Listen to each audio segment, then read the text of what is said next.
Hello friends, আমার চ্যানেলে তোমাদের সবাইকে অনেক ওয়েলকাম আর অনেক ভালোবাসা। তো কেমন আছো তোমরা সবাই বলো? এই গরমের মধ্যে দেখো আমার অবস্থা খুবই খারাপ। এতক্ষণ ধরে এতগুলো ঘরবাড়ি সব মুছে আসলাম, তো বুঝতেই পারছো এই গরমের মধ্যে কী পরিস্থিতি হতে পারে। তো আজকে শনিবার, কত তারিখ দাঁড়াবো বলছি, 6 তারিখ।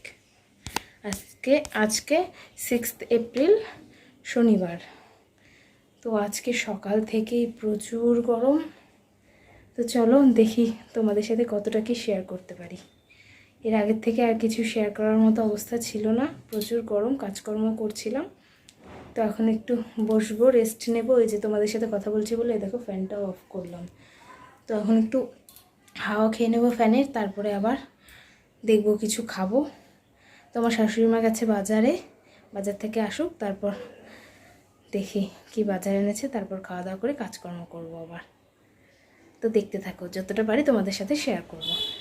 তো তারপর সকাল সকাল দিয়ে গেছিলো দুধ, সেই দুধটাই জাল করে নিচ্ছিলাম। আর আমার ব্রেকফাস্ট ছিল আজকে ছাতুর সাথে কটা মুড়ি নিয়েছিলাম আর দুধ দিয়ে, দেখো সামান্য পরিমাণ চিনিও নিয়ে নিয়েছি, না হলে তো আর খাওয়া যাবে না।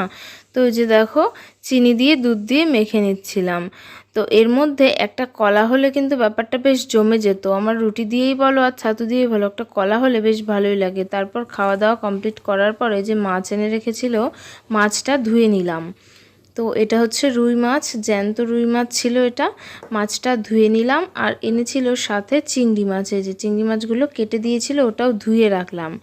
তো তারপর এই যে আবার ডালটাও বসিয়ে দিয়েছিলাম। তো দুপুরের রান্নার জোগাড় শুরু হয়ে গেছিলো। আর এই যে দেখো সেদিনটায়ও প্রচুর গরম ছিল, অতিরিক্ত গরমের কারণে ঘেমে গেছি আর ভালো লাগছে না, সেটাই তোমাদের সাথে শেয়ার করতে চাইছিলাম। তো তারপর দেখো কেটে কুটে সব রেডি করে নিয়েছি, আম দিয়ে হবে টক ডাল। আর তারপরে এই যে আলু কেটে রেখেছি, আলু ভাজা হবে।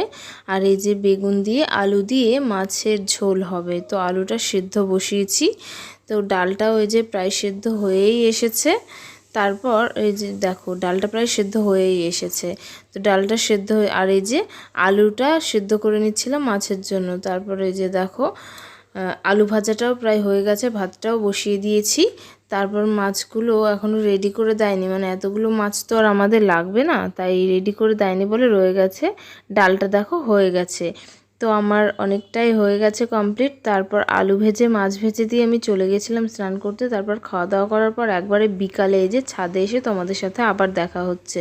তখন আর ইচ্ছা করছিল না মুখে কিছু বলতে, তাই একটু ভিডিওই করে নিচ্ছিলাম, ভাবলাম যে পরে ভয়েস দিয়ে দেবো। তো ভালো লাগছিল না, উঠে এসে ছাদে বসেছিলাম কিছুক্ষণ। তারপর সন্ধ্যার পরে নিচে নেমে গেছি, যেহেতু প্রচুর গরম ঘরের মধ্যে সবসময় ভালোও লাগে না। তো ওই যে দেখো খাটের পরে বসে আমার শাশুড়ি মা একটা ওয়েফার দিয়েছিল, ওই ঘুরতে গেছিলো তো সেখানে গিয়ে হয়তো কিনেছিল, তো আমার জন্য একটা নিয়ে এসেছে। এর মধ্যে দুটো প্যাকেট ছিল, তো একটা প্যাকেট খেয়ে নিয়েছিলাম আর একটা প্যাকেট এই যে থেকে গেছিলো। ওটা অবশ্য কিছুদিন না, তার পরের দিন আমার বর খেয়ে নিয়েছিল। যে এটা দেখো প্যাকেটটা ফাঁকা, সেটাও দেখাচ্ছি।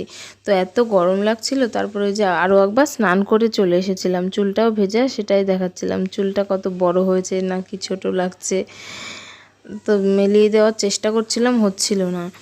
তো আর কিছুই বিশেষ শেয়ার করিনি তোমাদের সাথে, মানে ক্যাপচার করিনি তোমাদের সাথে শেয়ার করার জন্য। এরপর রাত্রে সবাই আসার পর খাবার টাবার খেয়ে শুয়ে পড়েছিলাম, তারপরে আর কিছুই তোমাদের সাথে শেয়ার করিনি। তো আমার আজকের ভিডিওটা এই পর্যন্তই। আমার ভিডিওটা তোমাদের কেমন লাগলো অবশ্যই জানিও। দেখা হচ্ছে নেক্সট ব্লগে। সবাই ভালো থেকো, সুস্থ থেকো, টাটা সবাইকে।